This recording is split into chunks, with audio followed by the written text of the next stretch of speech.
Back team, Trey, where's Trey? Welcome, Trey. No, I'm saying. Fees and charges.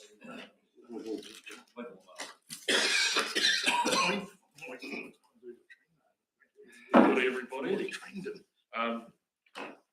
And as a whole, pretty much all the fees and charges have just gone up by an inflationary factor, which was about 3.2% this year. But the other changes outside of that is, well, there's the waste change, but Jason will be here in a minute to talk about that if you have any questions on that. And there's few fees that haven't changed yet. First would be Taylor Park Camping Ground. So at the moment, Delwyn's doing a bit of a trial with the new penny system there to see what realistically would be good fees to set to try and meet our targets. And the out-of-district water rates, those aren't changed yet because they have to wait for the Rural Water Scheme committee meetings. So they'll be updated once those are done and the unit rates will be set. Outside of that, happy to answer any questions. Questions for Trey team? Councillor McAtamaney. Trey, yeah, page 35, there's a couple of new red ones there. Yes. Environmental standards for commercial forestry. You've got one for $800 each for forestation and harvesting. Yep. Can you clarify what those charges are for and how big an area? I can't answer what they're for, sorry, but those I've been told are like they're to meet statute set, so it's not us imposed, like we are imposing the fees, but we have grounds for that under the Act, but we can get Livia to come answer the questions about those if you obviously want a better explanation than that. I looked at that and I was a bit... Yep. There's several questions there as to what they're actually for, especially around the forestation one. Breeze, are you able to shoot off and go to try to find Olivia? No, I can't, Greg. Greg, Jules is closer. Jules is closer. Just while we're waiting for the answers, come back on that, I'll go open to Michelle. Trey, just on community housing. Yep. About the rents. Yes. So maybe I read it wrong, I don't know. So a new person goes in, they pay a higher rent than the one that's been there forever. Or the rents just keep the other tenants get an increase as well. So I can't say for certain, but I believe that you can't increase an existing tenant's fee until you have to wait a year to update it. So these are what will be 6 months. Yeah, 6 sorry. months. So but it does apply to all tenants. It does apply. So eventually all tenants will be paying this, but it'll just have to wait till, if someone moved in May, they'll have to wait the 6 months. I could hear people arguing over that. Yep. Dave, followed by me. Question on page 31, community housing again. So my understanding is that you've got see category 1, you've got OWAC at 147, now in red with 156, keeping up with inflation. But when I just looked and we just chose 4.1% and I come across the OWAC on current rates and moving to using the 4.1% example divided by 52, it's $13.42 increase just in the rates. Yet this is showing an increase of $9. So are we going into subsidising community housing? Sorry, for the community housing as a whole, was set in the LTP, so that's different to inflation. Sorry, I should have mentioned that at the start. So these are set rates to meet what we put in the LTP that was accepted through the consultation doc. So they'll be slightly different to the inflation change. 6% per annum? Yeah, it was about 6%, maybe a little less, maybe a little more. Just, vaguely 6. So, but the rates, just the rates alone, here, just from this thing we just got, is showing just the rates on an OWAC unit. Yes. Are going up $13.42 next year. You're only increasing the rates by 9. So you're moving into a, The calc that was done for the consultation document factored in these rates increases, so they shouldn't be bordering on subsidising. It should be, this is rates neutral. With the rates changing and everything else changing, potentially we need to revisit that calc. But from what was said in the LTP, it was completely cost recovery. There's more rent than aligned with the interest rates. no, what I'm reading in front of me is that we're currently paying 147. The increase for the next financial year is showing $13.42. I'm using an OWACR as an example. And I'm seeing here in front of me 9. I should be seeing at least 13.42 is what I'm saying. No, because you don't base it on interest rates. In fact, in the 1970s, we were given the 98 houses on an interest-free loan from the government. It's been paid off. No. Sorry, through you, Your Worship. I would like to just point out the rates examples are an average house, and I would have thought the council housing unit potentially won't be going up by that much. So when we set the estimates during the LTP, we took into account the projected LTP rates and said over this period, with the capital work we're proposing, we need to increase it by 6% per year over that 3-year period. So that was to take into account the projected LTP rates. So it might need to be tweaked a little bit more, but we'll do that at the next LTP. It's just, it's just like, those are an average property, and I would have thought a block of flats would be slightly less than that in terms of the individual rates per property. okay. And then page 33, I see we've got noise control.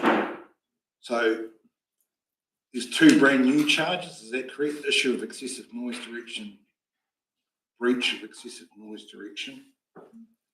So the question I suppose I've got, we've got an incident near home recently where after hours contractor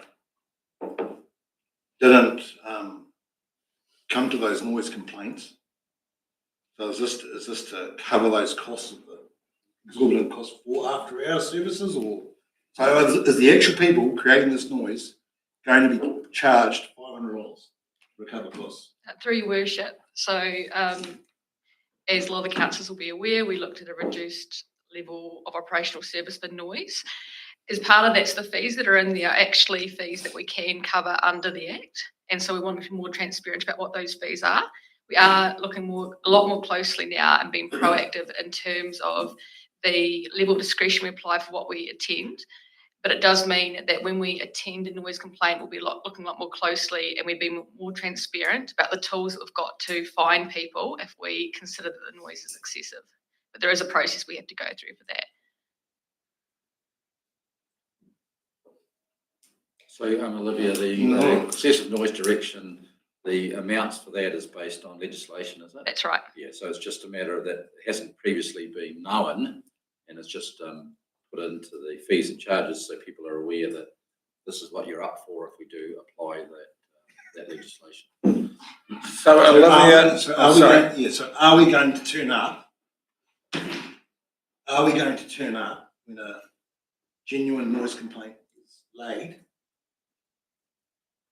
Through your worship, we've got a criteria we're looking at.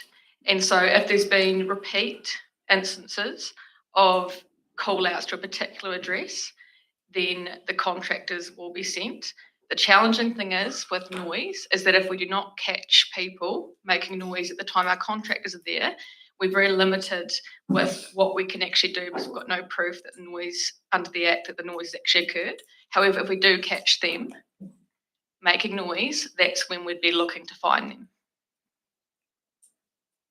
So what Olivia had identified and she's shown us is that the amount of times we send our contractors out and pay the rates for no action occurring because no noise was identified was significant. And that was why they made the decision around, hey, here's a better way of doing this. Let's focus on where things happen more regularly or frequently, and where you can identify a problem property, you can issue a noise direction. that'll cost them in that sense, then they're on notice. And if they breach it, you can do something else. So it probably achieves a better outcome in terms of actual actions on noise for what we're spending and spending less than just carrying on with the existing system.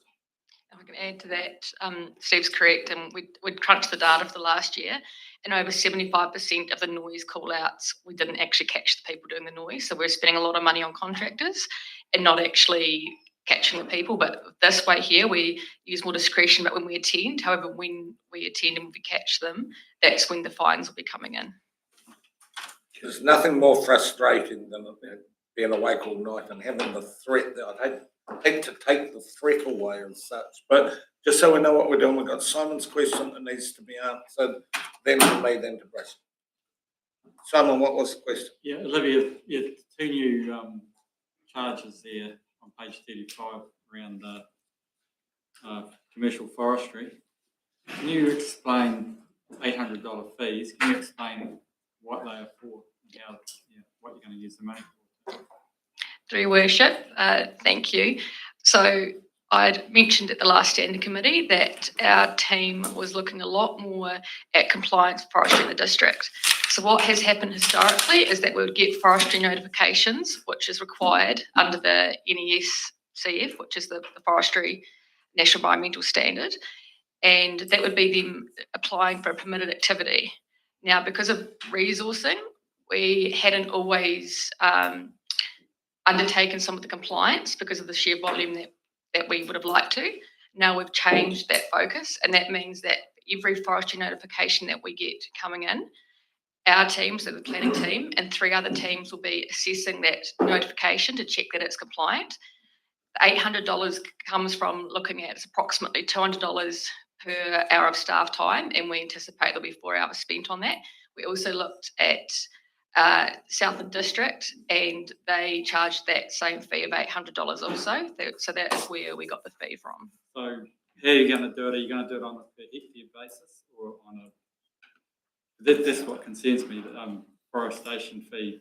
There's a lot of small blocks get planted. Are they going to be subject to that fee? Yeah, through the worship, it will be a fixed fee. So that's where the $800 comes from. Well, I'm not comfortable with that, because I mean, there's a lot of discussion nationally about right tree, right place, and not blanket forestation, not blanket planting farms or properties.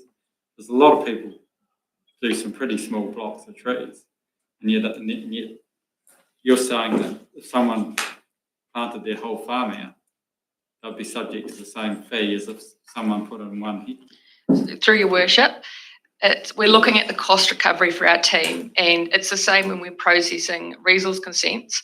Even though you get, for example, some smaller subdivisions and some larger subdivisions, a lot of the time the same amount of effort and time is taken from teams to assess those things. And so for in this instance, under section 36 of the NESCF, we do have the ability to charge for monitoring permitted activities. And so what foresters are applying for is permitted activity. We've also got a big emphasis on cost recovery. So we're really just trying to recover the time that we spend on these notifications. Yeah, I'll give you the ORC. Theirs is a 2 hectare. So if you plant more than 2 hectares, then you have to get a permission from them. So, okay, and that'll charge. I'm not actually sure what their fees are. But for example, I probably plant 1 or 2 hectare blocks every year on our property. So we've probably got about 20 of those, plus there's some bigger ones. So I'd be obligated to get an $800 fee to plant out a block, which may cost me a couple of $1,000. Through the worship, to be clear, if when you're doing this, are you applying for a notification through council? Well, what's... Because what I'm saying is we're not going around looking for people that are planting a few trees on their farm. It's when the companies are submitting, which they are required to under the NESCF, it can be harvesting or afforestation notification. Yeah. And traditionally, this isn't a new system. They've been doing this for years where they have to notify council. All we're wanting to do is with those notifications is cost recover the time it takes for us to process the notifications. So if someone isn't actually submitting a notification for council, then we're not looking at charging. So why wouldn't they have expected to notify? Because I'm not. So through your worship, in terms of notification, it's the What's forestry the criteria companies. for the notification? So that's all. I can't go into all the detail now because it's quite long, but that's all in the NESF. And generally, the forestry companies know exactly what they're doing in terms of. But I'm not just talking forestry companies. I'm talking farmers and small scale foresters. Yeah, a bit reluctant to see them potentially getting picked up on this. So through your worship, to be clear, we're not looking to try and pull in other people in terms of what they're undertaking with activities. It's for existing notifications that get emailed to council and follow the NESF, and that's what we're just charging to process those. It's the same if a resource consent. Resource consents come in and we process them and charge for them. But if people are doing activities that don't require resource consent, or we're not aware that they require one, then they're not really involved in the process at all. So I can talk to you offline if you'd like me to explain. But there'll be a lot of people getting permission off the ORC to do a lot of these blocks. So they will be there in another system. And yeah, So through your I worship, see what you mean. You're looking at some of the big commercial companies, but there's an awful lot of other forestry getting done, and I'm just wary of that getting. so through your worship, when anyone has to apply through the NESF, they go to both ORC and ourselves.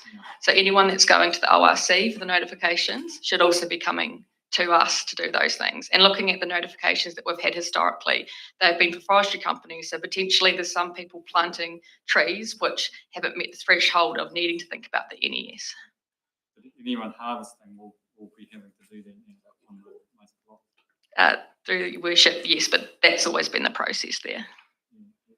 The forestation one's the one that tells me less. Right. Could the, I'll just make the point, it's only going out for consultation, councillor, if there's a whole lot of problems or more information coming back from people that are affected, they can do it. It's just quite something I'm worried about. A lot of small forestry growers getting wrapped up in that. sounds like you're not going to though. Coast is clear. Well, Well, no, it's, yeah, carefully just remember, the key thing would be recovery of costs. We have a principle that says we should be cost recovering 100% unless there's another funding policy. So if we received an application, as what Olivia is saying, we're simply saying this is the work we would need to do, we should be cost recovering. So I don't see anything wrong with the principle unless you'd be arguing in this particular instance, council should have a different funding policy and we should subsidise. Well, that's all we're saying is that if they're doing the work, our funding policies say we should be cost recovering, and that's what they've figured out. Which is where I come back to that per hectare thing before, would probably be a fairer way to do it. Through your worship, there's a big expectation on us to undertake 100% cost recovery for all the work. And so sometimes we do resource consents, which we charge people a couple of grand for, and they might be doing an activity where they're only going to get $500 a year for or something like that. And so in terms of how it affects the applicant in terms of what their costs are, that's not a consideration for my team because we have to think about cost recovering our time. Well, if you had 2 hectares of trees and you were to go in there, it should not cost you $100. Through your worship and respectfully, we still have to undertake the same assessment criteria, regardless if it's 10 hectares or 200 hectares. We have to go through the same process. And that's You'll be spending a lot more time on the 200 hectares than you will on through your worship, not necessarily. And I say that respectfully as well. I think what we've got, Simon, is this is going out for consultation. It's a proposal. Give some time and thought to it, and if it can go any further, just before Bruce, I know, so it was me next, but any questions for Olivia, I'll cede and go. So think of questions for Olivia, then we go back to Trey. You're Olivia? Yes. Yeah. Just, well, for a start, just with regard to the commercial forestry, the NES, I guess we need to know when there's a trigger point that we have to that those applications have to be made anyway. That's unknown. I don't know. Yeah, just trying to have a look at the standards now. The other, going back though to the what was it we were looking at previously for Olivia, sorry. Noise. The noise one. Yeah. Yeah, I just, HCD3. yeah, I just wonder if there should be some, the heading there should be that you've got recovery of 17.1 recovery of seized equipment, whether they, that should be separated out from the issue of the excessive noise direction and breach of noise direction. So that's slightly issues there. Yeah, that's the formatting change we can make. It's easy. She's the contractor. Okay, so is that all for Olivia? You're off the hook, I think.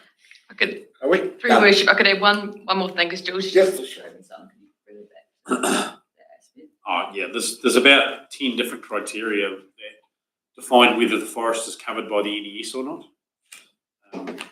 So, yeah, Lily. So this is just a snapshot. So if there's anything that's less than 1 hectare of continuous forest cover, then the NES doesn't apply. For any shelter belts with the tree crown cover width is less than 30 metres, it does not apply. For orchards, don't apply. Long-term ecological restoration, planting of indigenous forest species don't apply. And there's a few other things there. So there is a criteria. And that's not really what we were looking at in terms of fees and charges and looking at what's excluded, because that's in legislation. It's more so about us cost recovering the time it takes us for processing these notifications. Yeah. Just a point across all fees and charges, if you want to be aware, is that people charged the fee have a universal right to object to a fee and to ask us to justify the fee that we charge. And if we are arguing that we're spending X amount of hours on something and they don't feel that it's justified, they can challenge it, and we have to go back and check. And there have been changes as a consequence where that's been proven. So people do have universal rights. Right, is that all questions for Olivia? So she can get back. Thank you, Olivia. Cheers. Back to Trey. So one I've got, Trey, just in recent times we've bought a caravan, been going around looking at the different caravans. So it's looking at Taylor Park, especially for the long term one. I thought it was a bit high. And I also noted that, like, for a couple, it's $240 a week for a couple staying there. You think you've got a power pole and limited facilities at elderly person housing, so you've got a proper house. It's $198. It's cheaper to stay in the house than it is to pull up beside the power. I think we're out of balance. Yeah, But I suppose simplest thing would be for just to whiz around, Poonaware, Miller's Flat, Keka Point, find out what they got and just do the same rate. So for Taylor Park, they've put in a new penny system, and Delwyn did get some recommended rates from them. But she thought they were a bit confusing and wasn't sure if we should go with those.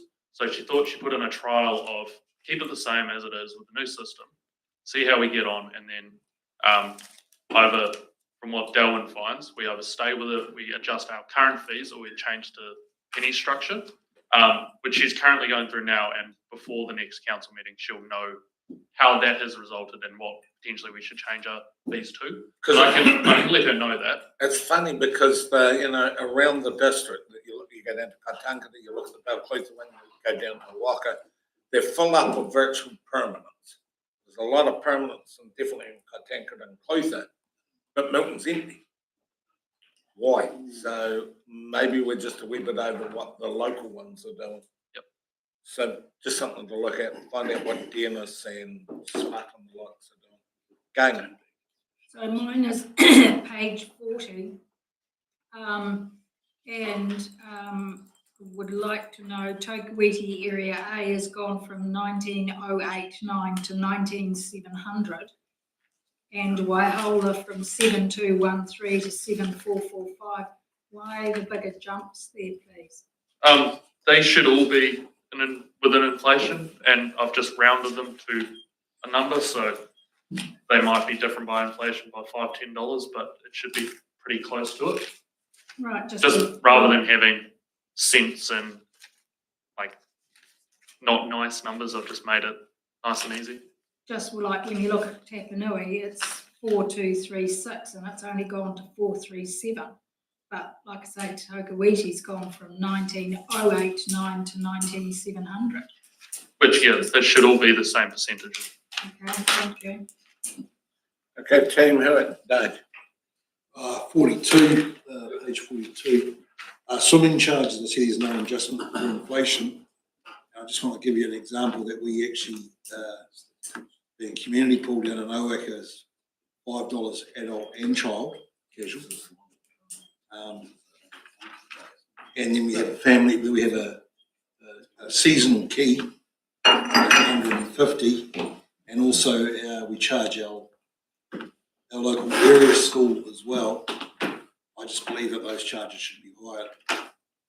So for the pools, we generally don't put those up like by inflation year to year. We normally wait around 3 years and then put them up after that because, 3.2% on $4.50. It's not a very big jump.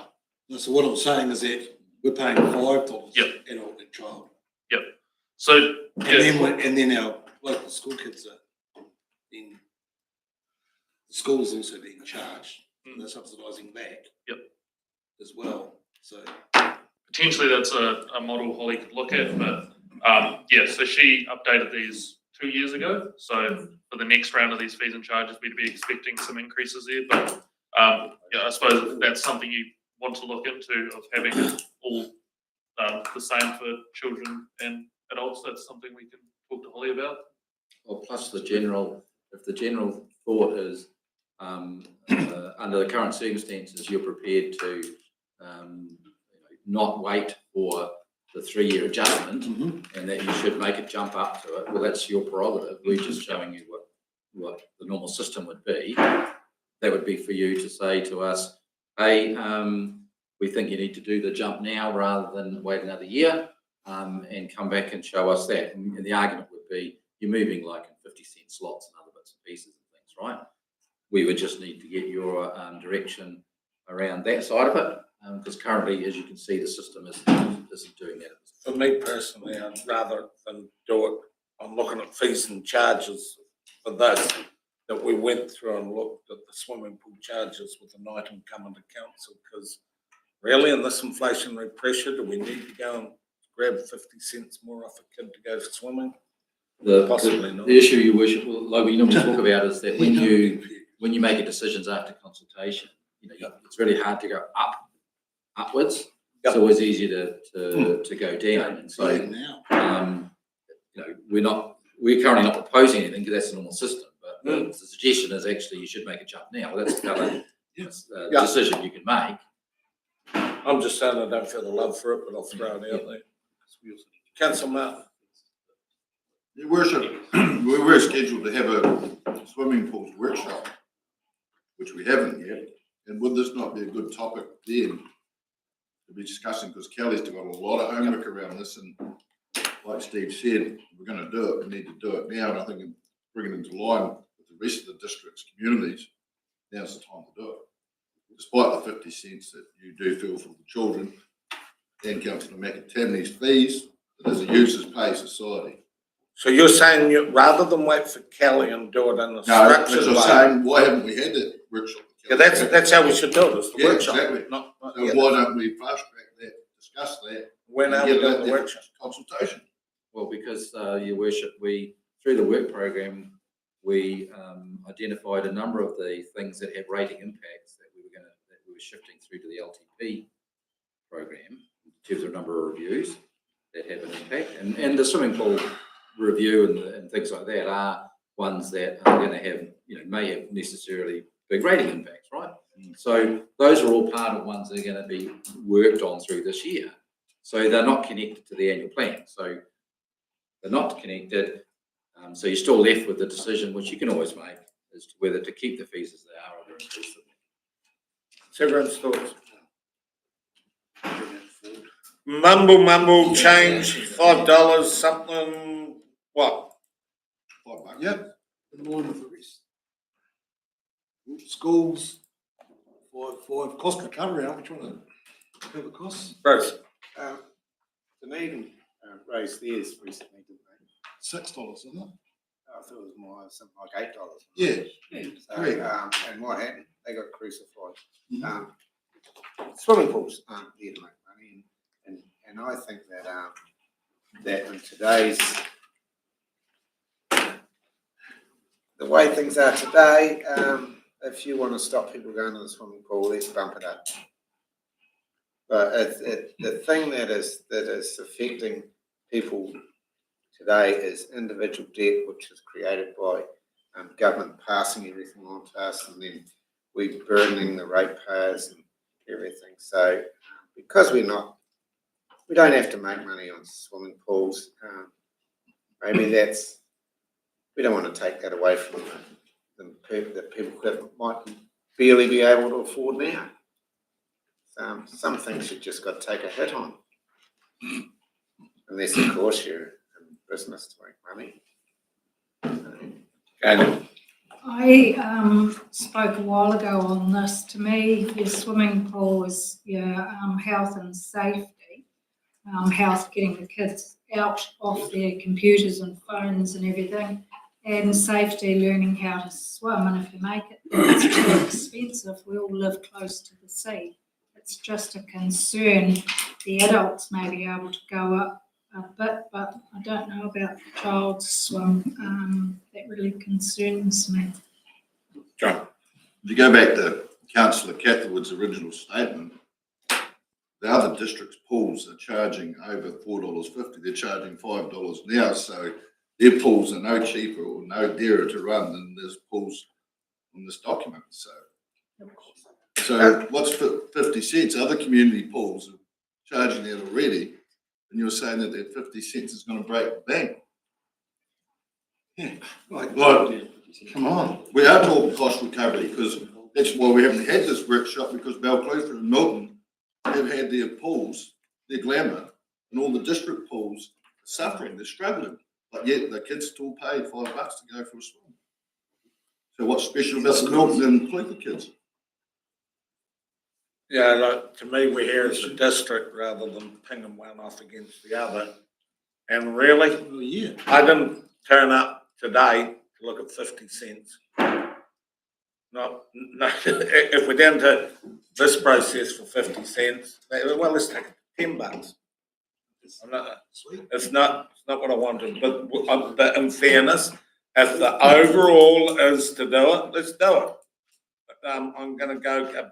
Brent did have his hand up, and then we'll shove it. The big problem is it's called the swimming pools are subsidised by about $30 per swim. So if you're not putting the cost up for people to go up, that subsidy just goes up further and further and further, and gets out of proportion. You know, we need to be recovering a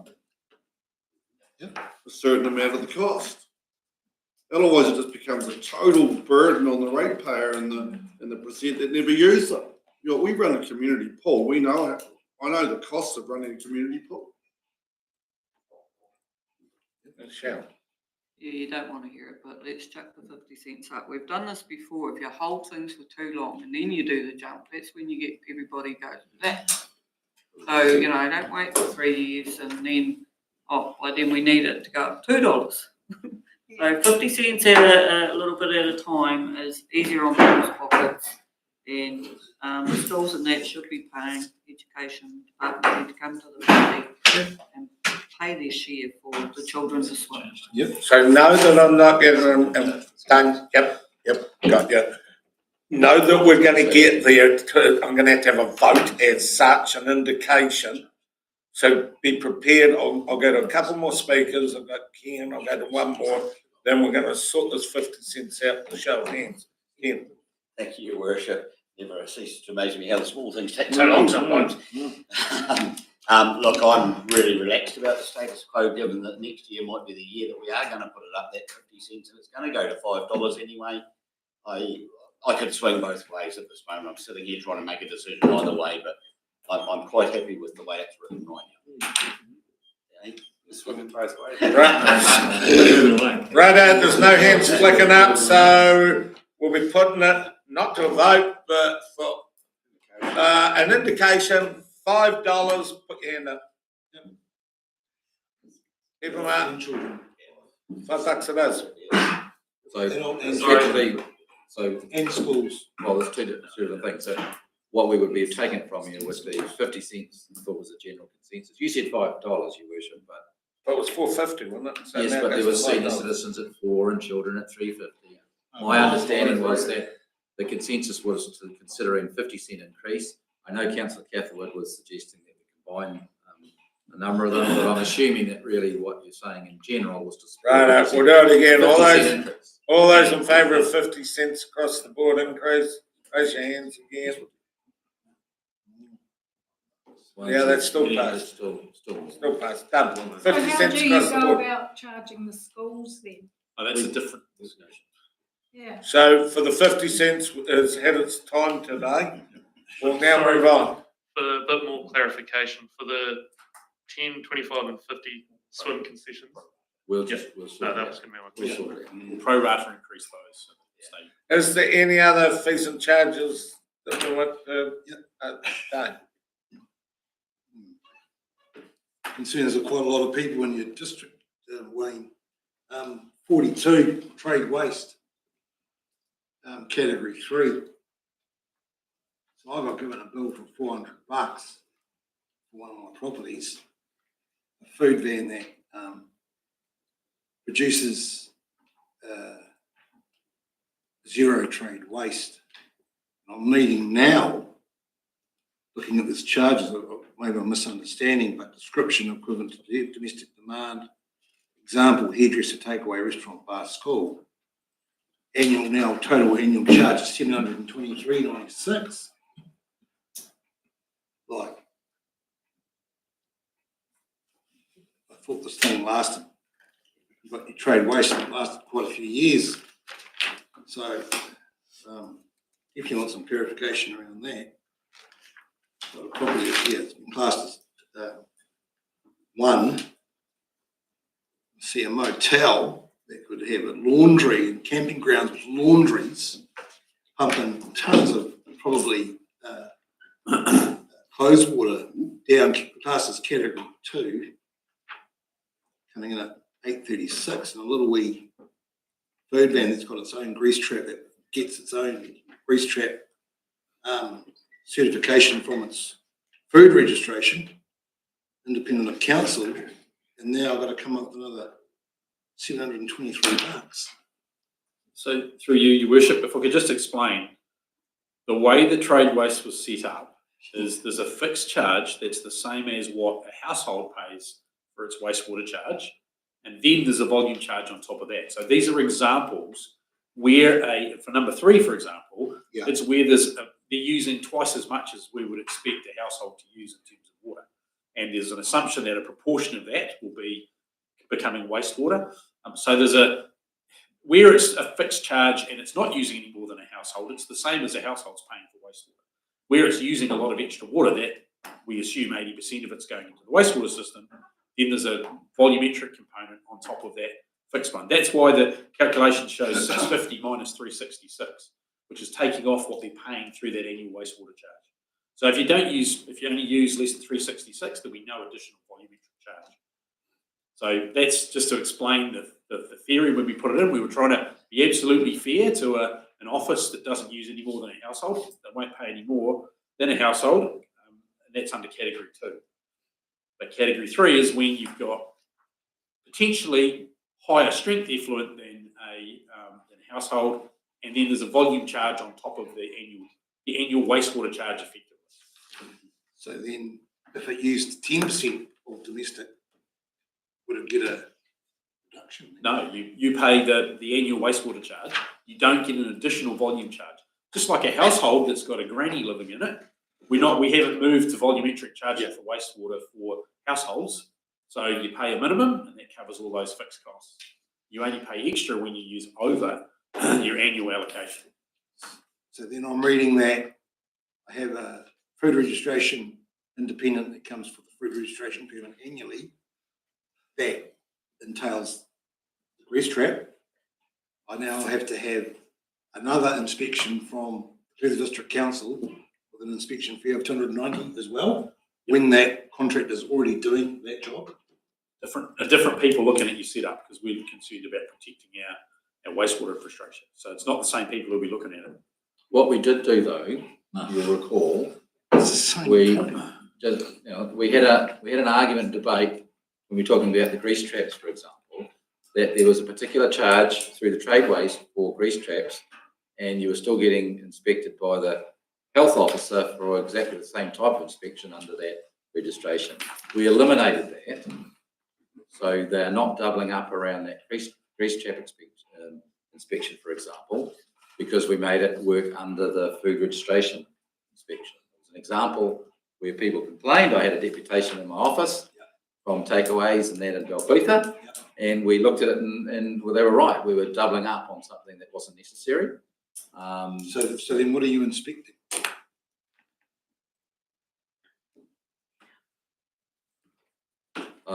So I can tell you that in that instance, there's no double up. I'm not sure what we're talking about if there's additional inspection and it's over and above the grease trap. Because I can say to you quite clearly, the grease trap inspection is not going to be paid twice. So then what are you paying? Hold What on, are you hold on, charging? hold on. $290. Hold on. So if we come in to do an inspection when there is not a food registration inspection going on, then you would be paying for that. So that would be dependent on the nature of the business you're conducting. So So if you had an abattoir or something like that, then we would come and inspect. okay, so you're not guaranteed that you're in category 3, you're not guaranteed you're going to have an inspection fee. If you've made no changes to your business, then why are you coming to inspect something that hasn't changed? To make sure you haven't made any changes and you're still conducting the processes according to the requirements to protect our treatment in the environment. That's an extra. If looking at the tradeway side of things, the bylaw isn't new anymore. The implementation of the bylaw is still pretty new because it's taken quite some time to actually get things into place. That's one thing. We are all over making changes and refining what we need to refine as we go, as we have done through that, the deputation and the issue around that double up. And if it turns out that we are getting evidence that inspections that we charge for are not necessary, we will change that. And we have to justify why we're doing certain things, right? So these are fees. Remember, these are fees and charges that just allow us to do things.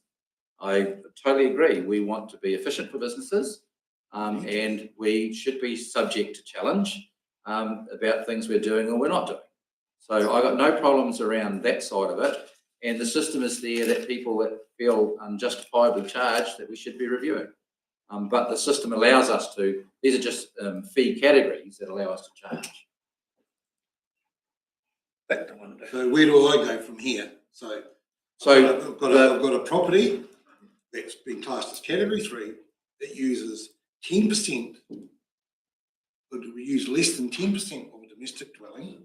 I'm already paying domestic, sweet. I'm not nowhere, and there's 0 trade weight, so it's all there, it's all signed off, it's all tickety-boo. Grease trap comes under the food control program. So do I have to pay $290 more a year and the annual registration account of $145 plus my normal domestic connection? So you'd Or can I be exempt from that? the food registration you'll be charged for. Yeah, correct, that's separate, that's And separate. that will cover Yeah. off. So we wouldn't charge you separately. Yeah. In that case, we've now Yeah, outsourced that. yeah. And so you'd still pay the annual registration. For,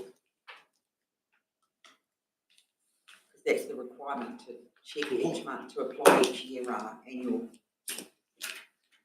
But, I mean, what you're highlighting is potential things. Wasting your time here, can you ring up? No, what you're highlighting is potential things that might need to be looked at. Yes. When people ask that question, right?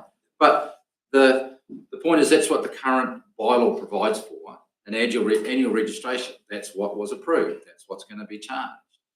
If we go down the track and we find that actually there's very little value in that for, category 3 businesses or whatever, things can be changed. Yes, you might be charged an inspection fee if we inspected. If we inspected and you found that somebody was there for 2 minutes and did nothing, you would be coming back to us and we'd be looking at it and saying, in those categories, we don't think we should be charging. So these are just new systems. It's important that actually they do get checked so that people say, is it value and is it fair as you go through it? So I've got no problems with that, right? And we just work our way through. People have that ability to check, right? So, right, thank you, Linda. Any further before we let Trey go? You're done for, Trey? Thank you very much. So we're off to budget and rates with Sharon and Stacey. Sharon.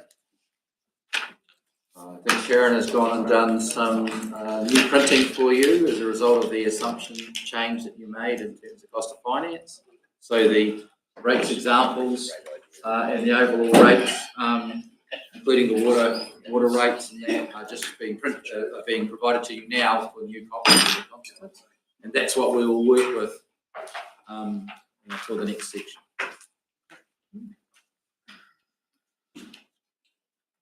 Just let it all spin out and we'll get at some point. The Bible has been passed around, but Dane, remember there's lots of Bibles comes out with evangelists. Hey, you're okay. It's an individual one, sort of that.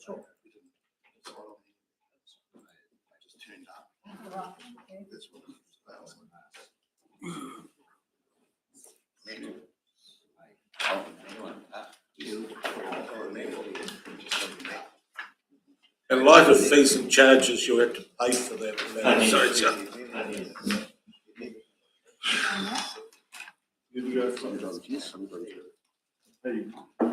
The other pair of you spending more than what. No, don't matter. It's just the charge. I think I'm well included, actually. Your choice. No, it's not. Yep. Look at that.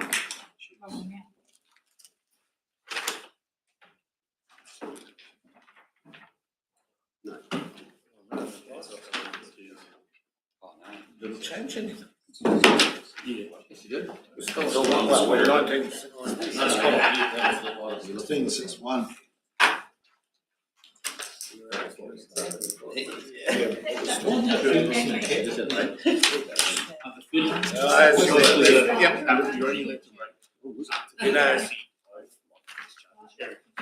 Oh, I see, that's right.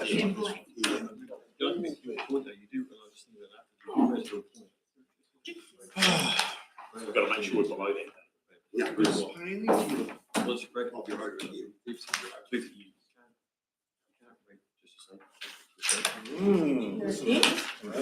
Sharon, hit us with it.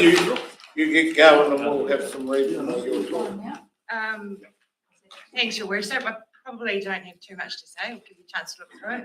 Just that the paper itself that came out outlined the changes we had made from the LTP, incorporating the things from the 5th of December workshop, the change to the Wakatahi program and capital budgets as well. And just a bit of a reminder of some of the things that we discussed at that point, the movement of the Bruce Community Facilities project and the funding of that. The deficit funding. Yeah, the deficit funding and so now this differs from the one that was already in the pack because it now has the 4.1% interest in it. Whereas the one that was in the original pack had the 5.25. Yeah. Everyone clear where the main changes are? And probably one more thing to highlight was water. There was a movement in the water costs. At the 5th of December workshop, you guys approved to put them up by 155,000. But staff also spend a lot of time studying where those costs should fall, looking at the actuals and revamp them. So there was movements among the water as well. There's huge shift, Sharon, huge loading up of urban. When you look at it's another $183 onto urban. Yes, but wastewater went down in urban as well. Not this graph, it didn't. I was only looking at one graph, Sharon, but so what did sort of go down? I forgot that was on there. Yeah, stormwater and wastewater went down and urban water went up. What? Why? Yeah, so with the 4.1% interest in there, urban water is $159 higher than what we said in the LTP it would be. But wastewater is 109 less and stormwater is 21 less. They swing to the slides. So yeah, the main reason is that non-routine expenditure was mostly in urban water. So once we've corrected the budgets for it to be in the right place, it moves those rates. But it's overall, if you look at what we're paying, the community paying for 3 waters for urban, it's not, the difference is not as much as it could have been. So 10 questions for Sharon. Oh, sorry. Sorry, probably another thing we should make comment on is in terms of the water rates, because in the principle in the past has been most of the times the rural water scheme committees haven't been tending to drop have been tending to keep the budgets at the rates that have been proposed. What you'll see is because of the way the balances have shifted, whilst urban's gone up, and rural hasn't moved too much. The difference around where things have shifted is that there's been less increase than had been previously anticipated with the water rates. That's where it reflects. And so, if you increase and kept the increase in terms of the water rates and don't apply the smaller increase, the overall rates would go up as a consequence. And so you just have to be aware of that. And we would need to understand what position we have relative to that as we go out. Right? And we did last year when we met the rural water scheme committees. There was a wee blurb saying, actually, council might decide not to apply what you want to do because it's looking at the overall rates position. So I think we would have that same information this year, is that you can certainly make recommendations, but ultimately council will make the final sort of the call based on their request. Questions, Tim, for Sharon? I've got, okay, Just a comment, and if I look at Tapanui in particular, and the one that's driving it is the water, that becomes a real hard PR kind of sell when you're on the board, water notice, and your water rate's going through the roof. It's not going to be just Tapanui, right? I mean, we see across the board general people having a natural view. It's a natural view that we see it there. They go, hey, we're paying through the roof for things, and we're on board water notices, or it's always failing, or so on, right? And therefore they say we shouldn't be paying as much. Well, the problem with that, but it's a natural view. The problem with that is you need the money to try and do the fixes to be able to do anything in any way. And there's no situation where you can't spend the money. But we do understand the view that everybody holds is, what am I getting for my money? And I'm still on a board water notice, so I shouldn't be paying rates. Someone's got to pay rates to be able to actually affect the changes necessary to try and do something.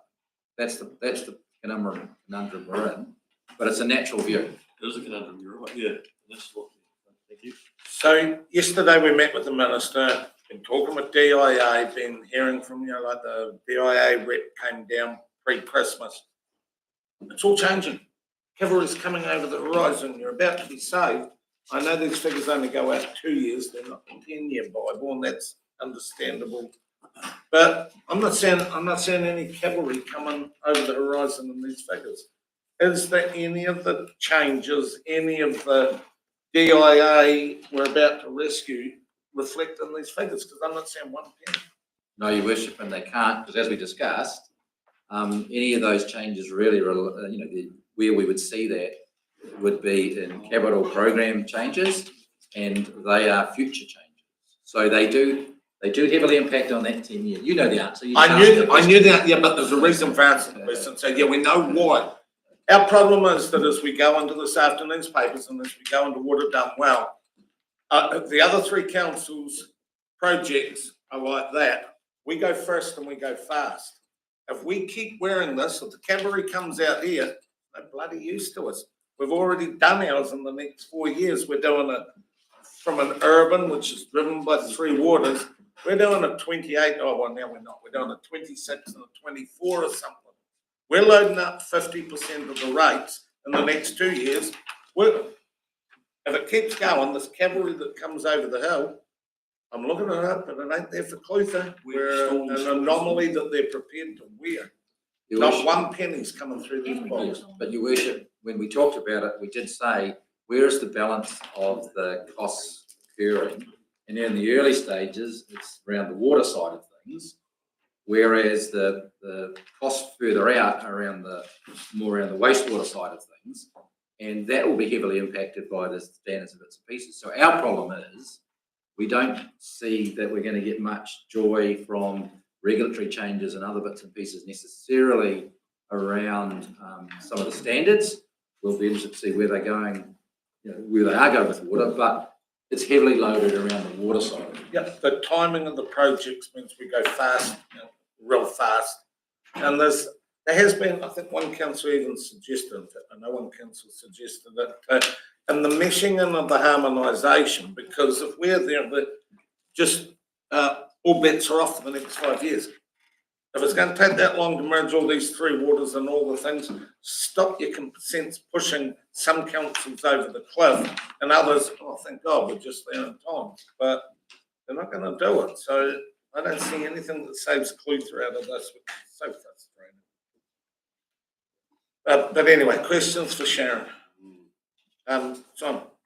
Just a book entry one, just on the rural water scheme rates. Why Galmora 1, 2 and Tuapeka are still separated out, and yet a lot of other documents for 1 cent. Sharon's owning up to that. Yeah. Through you, your worship, we have to set up a new cost centre and move all the budgets for that, which is something we'll work on between now and adoption time. So they're currently in there and they're all added together to get the rate.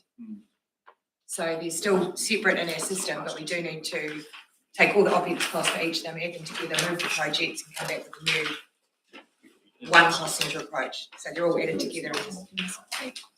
So just doing what you're saying, Sharon, we still intend to merge it publicly for the consultation? Yes.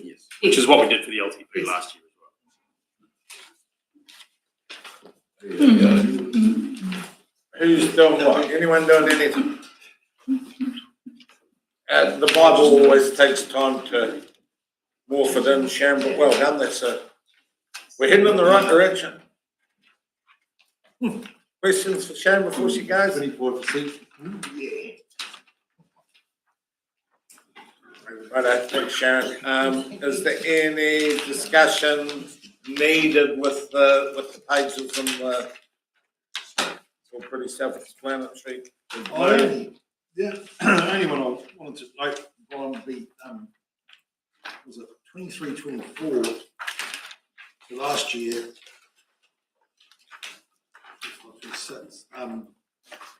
The Civic's gone from 1.2 over to actually 1.6. Election, yeah. Significant increase in Civic. Just a note. I don't know, I didn't see it myself. Is it an election year, Sharon? Is that what does it? Through your worship, no, we talked about that as part of the LTP. That was a rebalancing of our budgets had increased by inflation, but the remuneration authority had given us more money. It was about paying councillor salaries, and they give us a bucket and there's nothing we can do about it. And it had got way behind. That was a big part of it. And actually looking at 23, 24. I just those figures. I just went, what really changed in the last couple of years as well? Civic. It was a big part of it, and the communication allowances and the mileage figures changing and all that kind of stuff always an impact. But I can look into that further if you want to be specific. But yeah, it's just. If they're giving us the money, they've given us the top up. No, they don't give us the money, they give us the amount. Yeah, the amount. So what's the amount that we get from the remuneration? Oh, gosh. Which this is us charging the ratepayer 1.6 Yes. next year. What's the figure that the authority approves? I would have to look that up. Sorry. Could you Yeah, get we can do that. Absolutely. Yeah. I want the authority figure. Anything else, Tim? Thank you, Sharon. You've got your directives that we need for budgets and rates, pretty straightforward. Tim, you got it? Yeah, well, Because what obviously, does? unless there's any other changes to be directed, then we would propose to go out with that consultation. After key dates and activities. Probably the biggest thing here on was till we get Peter. Through your worship, the key things here is to look at the consultation requirements and what that means in terms of timelines. We previously discussed it at the previous workshop, and we're doing it again. Based on what we've looked at this morning, the workshop starting point that we had before, which was, the workshop has basically got a situation where the annual plan is looking substantially the same as the LTP Year 2, and that determines what sort of consultation you've got. In that case, we're suggesting a 2-week consultation period will suffice. Do need to note, you can make a bold decision and not consult, but that's highly recommended not to do, because there are matters, particularly the Tapanui Library Community Centre matter. But if there were significant changes that you thought were significant, and that's tested under the section under Section 83 of the, I think it is, Local Government Act, in terms of special consultative procedures, you need a month to consult. So just going back what we've looked at this morning, we've looked at capital variations, operational variations, we've looked at Tapanui Library and the community centre, and we've looked at rates variations. And we note that later in the day you'll be looking at parallel consultations with respect to local water done well and vehicles on beaches.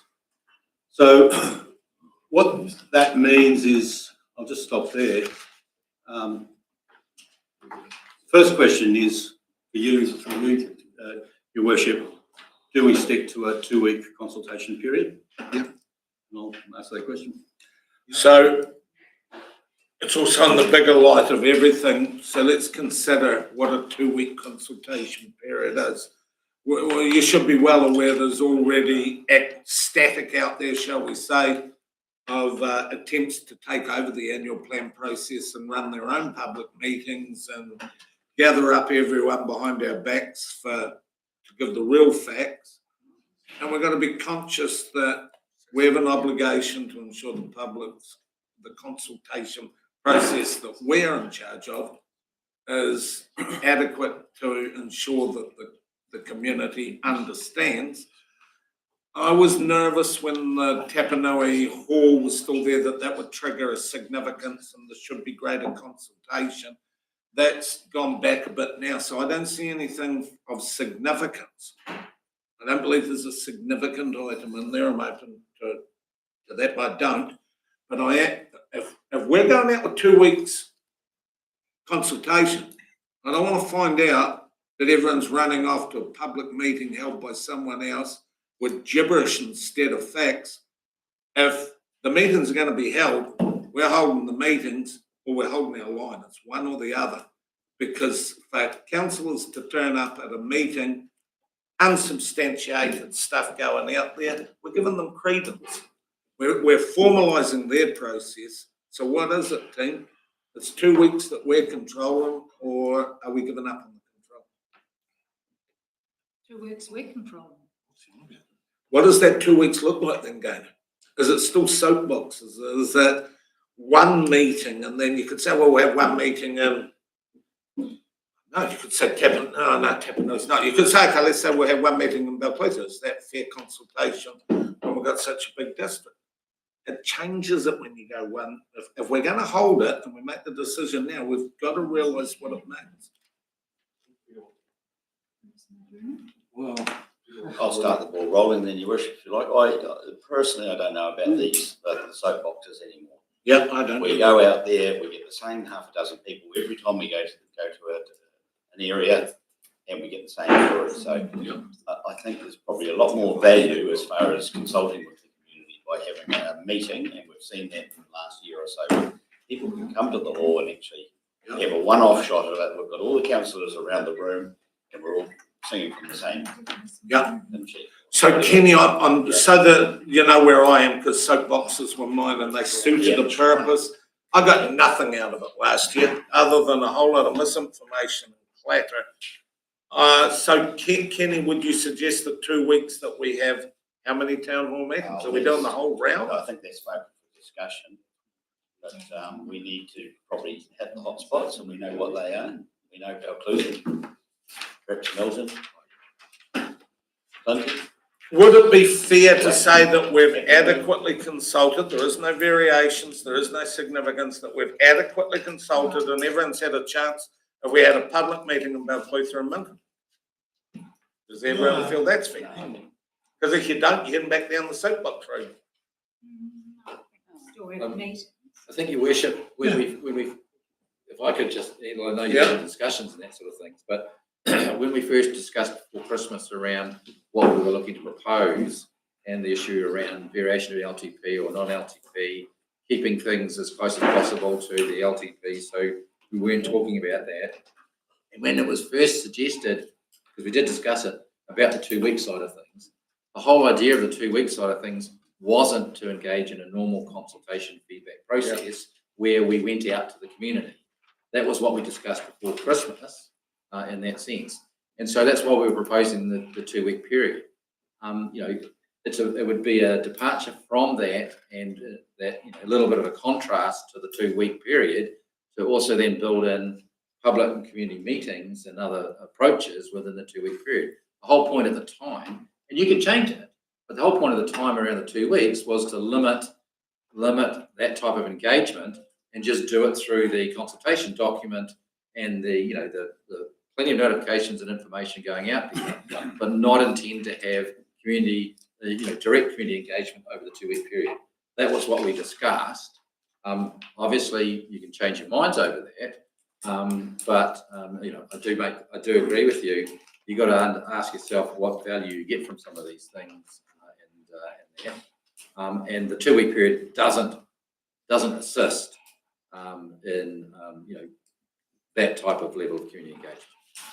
Through you, Your Worship, just going back to the purpose of an annual plan consultation, it's important to note it's specifically not intended to re-prosecute the long-term plan, and any consultation needs to focus simply on those things that may have changed in some way. Western Target report. Okay, so not the, so the reason why I'm changing, because I am hugely conscious that I'm too much of a noise. It's election year and I've got to back out and shut up. Consequently, the consultation, the 2 weeks, we moved back. Very soon there'll be all the consultation in the world, but we're heading into a huge rate rise. So, in light of what was shown to me this morning, I've been researching the mess the Clutha District Council is in and the focus on the long-term plan, basically where we are and where we're going. I'm planning on having public meetings to try and explain some of the reasons, both council and central government decisions that have led to where we are. Hopefully, blah, blah, blah, blah, blah. So they're planning to have our long-term plan.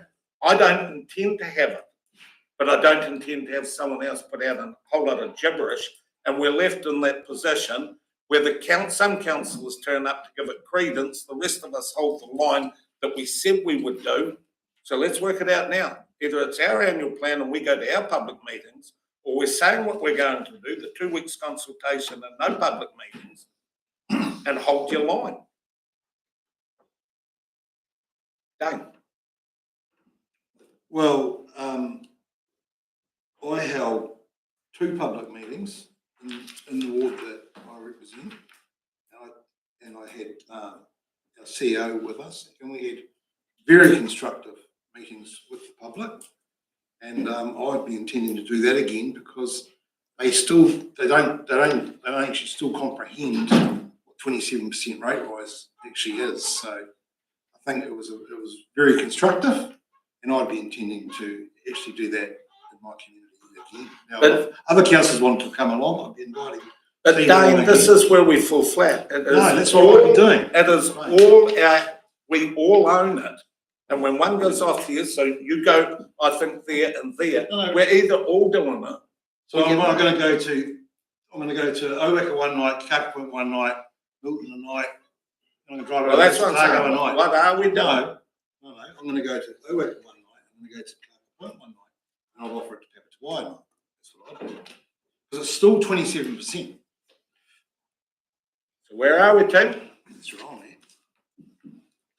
Can you see where I'm coming from? We're already, it's either our annual plan and we are going out and holding the consultation, or we're going to, we saw the mess that we got into last year and the misinformation that just. So was round that and round. emailed to us all or just to you? No, that's on the Facebook page. Not an email. These people are going to have their meetings anyway, and we can't do anything about that. And they will present their information as they want to present it. So we shouldn't actually be turning up to try and argue with them at those meetings because they won't accept what we have to say. Correct. If we want to hold meetings or organise meetings ward basis ourselves, some councillors, and obviously we're planning to do that, that's fine. I presume, well, we'll have the likes of community meetings that I go to, the likes of Waiholder and Tyree Mouth. Hopefully the timing would suit that we could at least present a little bit of information, just background information here.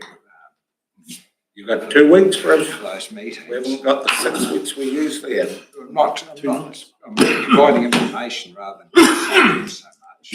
People, we're going to be putting out documents which everybody in all our district can access and make comments on anyway. So I don't feel a need for organising meetings for the sake of them, just because another group is going to want to come in and derail our process.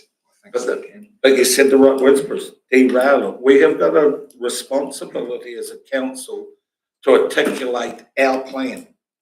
If we already know that that's going to get missed, doesn't mean that we go, because what Steve has suggested and what made sense a month or so ago, 2 weeks, it's just the feedback because we've not got any significant variation. The question now is an election year, who do you want to control your annual plan? If we get feedback, just got it. Yes, that's just. We know what happened last year with the public meetings that they held and the misinformation that they spread in front of us and the absolute staining of where we were going. Well, that's the public's right to then make a submission to our annual plan, and if they've got the wrong end of the stick, when we come to respond to the submissions, we can say, well, sorry, this is the actual information, this is the fact of the matter. Yeah. So Why are we letting a very small proportion of the district get under our skin? I mean, we're only talking about a few hundred people. They're in every council around the country having a crack. They can just knock their socks off as far as I care. I mean, if I'm wrong, and we're wrong, then everyone around here will get booted out in the election. But I'd be very surprised. We just dwell on it too much. So let's be quite clear with them. What you're suggesting is we go out with a 2-week consultation, which will consist of, we put the documents out there, there's 2 weeks for them to bring it back and that's it. Yep. No public meetings. You happy with that? Yep. You know what we're doing? Your worship, I just want to be clear so that you don't walk away from here with the wrong understanding of what you just said. I was quite clear when I said. I know that, but I don't think you will be able to change an individual councillor or councillor's view or intention of what they do in any public setting within their area over that period. And so when you said, I just want to be clear, when you said no public meetings, it's what we're not intending to do any as a council. Councillors can do what they want, right? Exactly. Yeah, Just no, want to be clear. we were quite clear on that. Any individual councillor can do whatever they are, but we as a council are going out with 2 weeks where we put the documents out and the papers come back.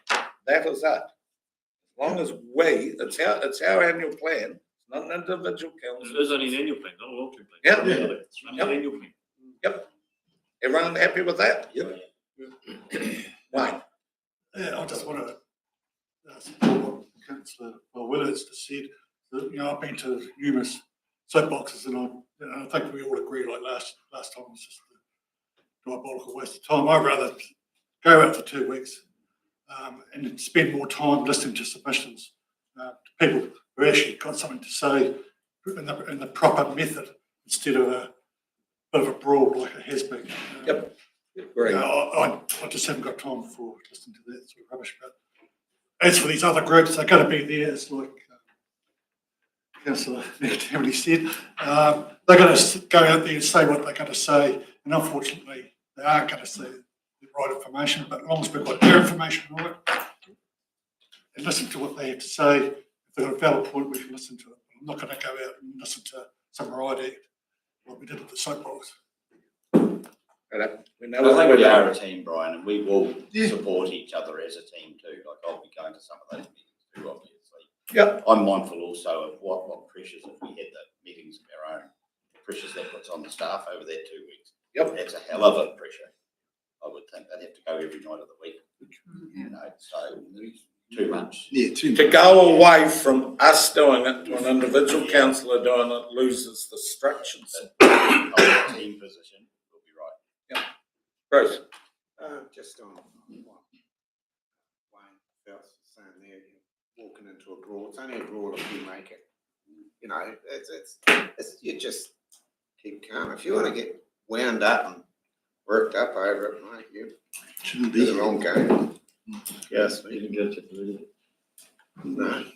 You haven't been caught? Yeah. I suspect when these figures come out, them Bruce, I won't be us getting them wound up. Where was the hand going up?